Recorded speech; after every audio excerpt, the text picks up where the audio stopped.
ఆశ్చర్యకరమైన బైబిల్ పాఠముగా నెహెమ్యా గ్రంథము 12వ అధ్యాయం చదువుకుందాము.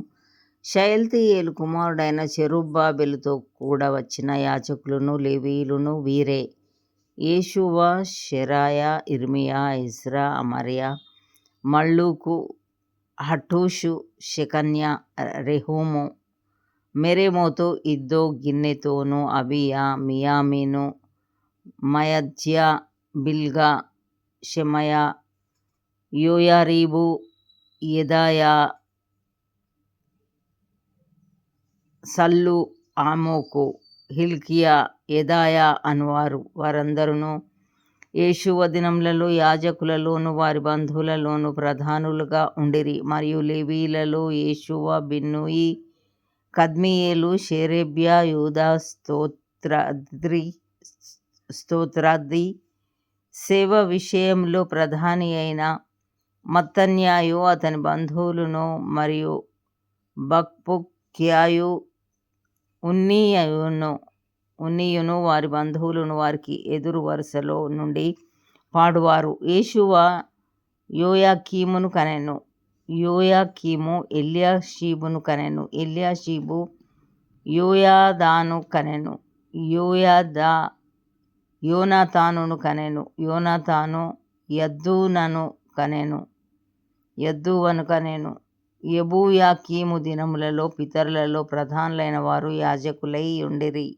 వారెవరనగా షెరాయా ఇంటివారికి మెరాయా, ఇర్మియా ఇంటివారికి హనన్యా, ఎజ్రా ఇంటివారికి మెషుల్లాము, అమర్యా ఇంటివారికి యెహోహాను, మెలీకు ఇంటివారికి యోనాతాను, షెబన్యా ఇంటివారికి యోసేపు, హరీము ఇంటివారికి అద్నా, మెరాయోతు ఇంటివారికి హెల్కై, ఇద్దో ఇంటివారికి జకర్యా, గిన్నెతోను ఇంటివారికి మెషుల్లాము, అబీయా ఇంటివారికి జిక్రీ, Miniamin ఇంటివారికి మోవద్యా ఇంటివారికి పిల్దై, బిల్గా ఇంటివారికి షమయా ఇంటివారికి యెహోనాతాను, యోయారీబు ఇంటివారికి మత్తెనై, Jedaiah ఇంటివారికి Uzzi, సల్లై ఇంటివారికి కల్లై, ఆమోకు ఇంటివారికి ఏబెరు, Hilkiah ఇంటివారికి హషబ్యా, Jedaiah ఇంటివారికి నెతనేలు. Eliashib దినములలో లేవీయుల విషయంలో యోయాదా, యోహానాను, యద్దూవ కుటుంబ ప్రధానులుగా దాఖలైరి. మరియు పారసీకుడగు దర్యావేషు ఏలుబడి కాలంలో వారే యాజక కుటుంబ ప్రధానులుగా దాఖలైరి. ఎల్యాషీబు కుమారుడైన యోహానాను దినముల వరకు అనుదినము జరుగు విషయముల గ్రంథమందు వారు లేవీయుల కుటుంబ ప్రధానులుగా దాఖలైరి. లేవీయుల కుటుంబ ప్రధానులైన హషబ్యాయు, హరేబ్యాయును, కద్మీయేలు కుమారుడైన యేషూవయును వారికి ఎదురు వరుసలో పాడు తమ బంధువులతో కూడా దైవజనుడైన దావీదు యొక్క ఆజ్ఞను బట్టి స్తుతిపాటలు పాడుటకు వంతుల చొప్పున నిర్ణయింపబడిరి. మత్తన్యా, బక్బుక్యా, ఓబద్యా, మెషుల్లాము, టల్మోను, అక్కూబు అనువారు గుమ్మముల దగ్గరనున్న పదార్థపు కొట్టుల యుద్ధ కాపు కాచు ద్వారపాలకులుగా ఉండిరి. వీరు యోజాదాకునకు పుట్టిన యేషూవ కుమారుడైన యోయాకీము దినములలోను, అధికారి అయిన నెహెమ్యా దినములలోను, యాజకుడును శాస్త్రియునగు ఎజ్రా దినములలోను ఆ పని జరుపుచూ వచ్చిరి. యెరూషలేము ప్రాకారమును ప్రతిష్ఠించు కాలములో వారు ఆ ప్రతిష్ఠాచారమును స్తోత్రగీతములతోనూ పాటలతోనూ స్వరమండల సితారా చేయు తాళములతోనూ సంతోషముగా జరిగించున్నట్లు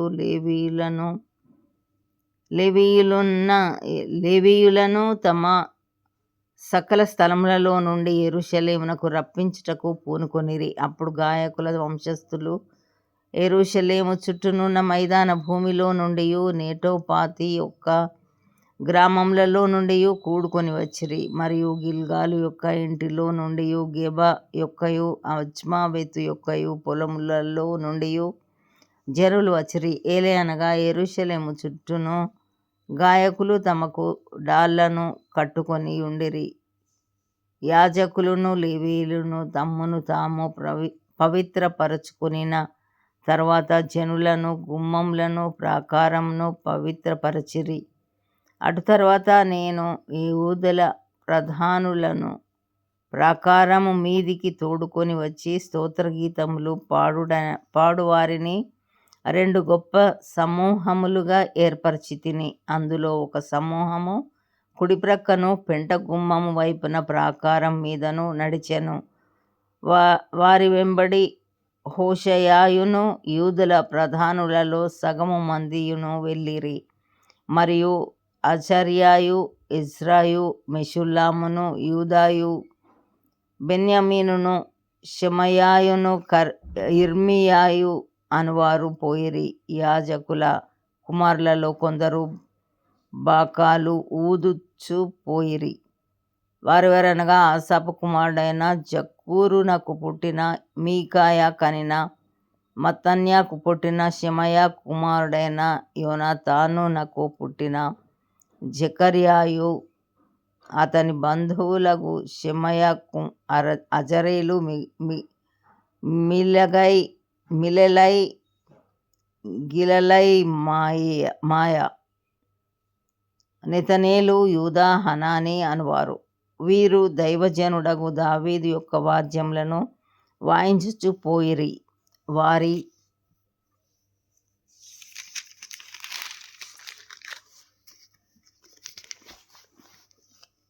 ముందర శాస్త్రియగు ఇజ్రాయును నడిచెను. వారికి ఎదురుగా ఉన్న ఊట గుమ్మం దగ్గర దావీదు పురము యొక్క మెట్ల మీద దావీదు నగరును దాటి ప్రాకారము వెంబడి తూర్పు వైపున నీటి గుమ్మము వరకు పోయిరి.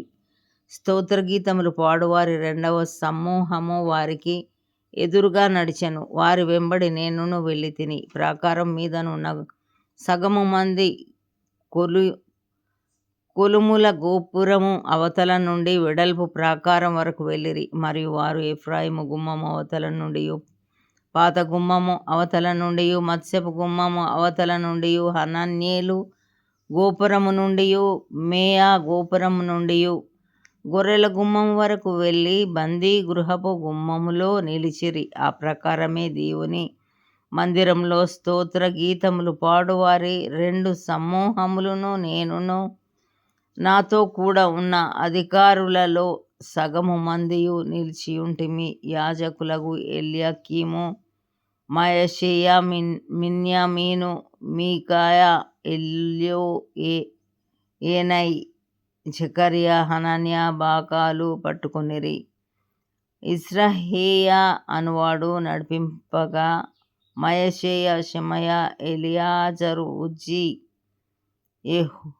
యెహోహానాను, మల్కీయా, ఏలాము, ఏజెరులను గాయకులు బిగ్గరగా పాడిరి. మరియు దేవుడు తమకు మహానందము కలుగచేసెనని ఆ దినమున వారు గొప్ప బలులను అర్పించి సంతోషించిరి. వారి భార్యలు పిల్లలు కూడా సంతోషించిరి. అందువలన యెరూషలేములో పుట్టిన ఆనంద ధ్వని బహు దూరమునకు వినబడెను. ఆ కాలమందు పదార్థములకును, ప్రతిష్ఠార్పణలకును, ప్రథమ ఫలములకును, 10వ వంతుల సంబంధమైన వాటికి ఏర్పడిన గదుల మీద కొందరు నియమింపబడిరి. వారు యాజకుల కొరకును లేవీయుల కొరకును ధర్మశాస్త్రానుసారముగా నిర్ణయింపబడిన భాగములను పట్టణముల పొలముల నుండి సమకూర్చుటకు నియమింపబడిరి. సేవ చేయుటకు నియమింపబడిన యాజకులను బట్టి లేవీయులను బట్టి యూదులు సంతోషించిరి. మరియు గాయకులను, ద్వారపాలకులను దావీదును అతని కుమారుడైన సొలొమోనును ఆజ్ఞాపించినట్లు దేవుని గూర్చిన పనులను, తమ శుద్ధిని గూర్చిన పనులను నెరవేర్చుచూ వచ్చిరి. పూర్వమందు దావీదు దినములలో గాయకుల విషయంలోను, స్తోత్ర గీతముల విషయంలోను, పాటల విషయంలోను ఆసాపు ప్రధానుడు, జెరుబ్బాబెలు దినములలోనేమి, నెహెమ్యా దినములలోనేమి ఇశ్రాయేలీయులందరూ వారి వంతుల చొప్పున గాయకులకును ద్వారపాలకులకును భోజన పదార్థములను అనుదినము ఇచ్చుచూ వచ్చిరి. మరియు వారు లేవీయుల నిమిత్తము అర్పణలను ప్రతిష్ఠించుచూ వచ్చిరి. లేవీయులు అహరోను వంశస్థులకు వాటిని ప్రతిష్ఠించిరి. ఇంతటితో ఇది కొరకైన బైబిల్ పాఠం సరి.